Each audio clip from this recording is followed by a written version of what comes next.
જામનગરના રાજવી જામ સાહેબે રવિન્દ્ર જાડેજાને શાબાશી આપી છે. જામા સાહેબે પત્ર લખી રવિન્દ્ર જાડેજાની ઇનિંગના વખાણ કર્યા છે.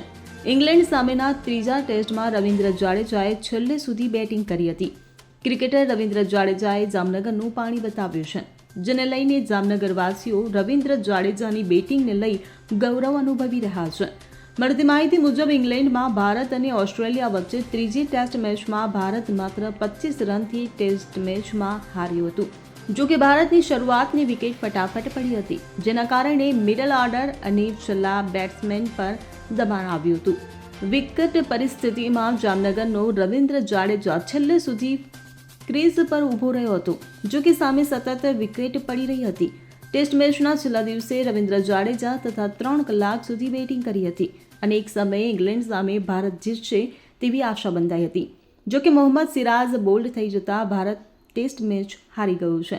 ઇંગ્લેન્ડના કેપ્ટન બેન સ્ટોકે પણ રવિન્દ્ર જાડેજાના વખાણ કર્યા છે અને ભારતીય ક્રિકેટ ટીમના કેપ્ટન શુભમન ગિલે પણ રવિન્દ્ર જાડેજાની ઇનિંગને વધાવી છે. ત્યારે જામનગરના રાજવી જામ સાહેબે આજે પત્ર લખ્યો છે અને પત્રમાં રવિન્દ્ર જાડેજાને શાબાશી આપી છે. સાથે સાથે જામનગરવાસીઓ રવિન્દ્ર જાડેજાની બેટિંગથી ગર્વ અનુભવી રહ્યા છે તેવું પત્રમાં ઉલ્લેખ કર્યો છે. Bureau report CN24 news. હવે જુઓ દેશ દુનિયાની તમામ ખબરો તમારી આંગળીના ટેરવે.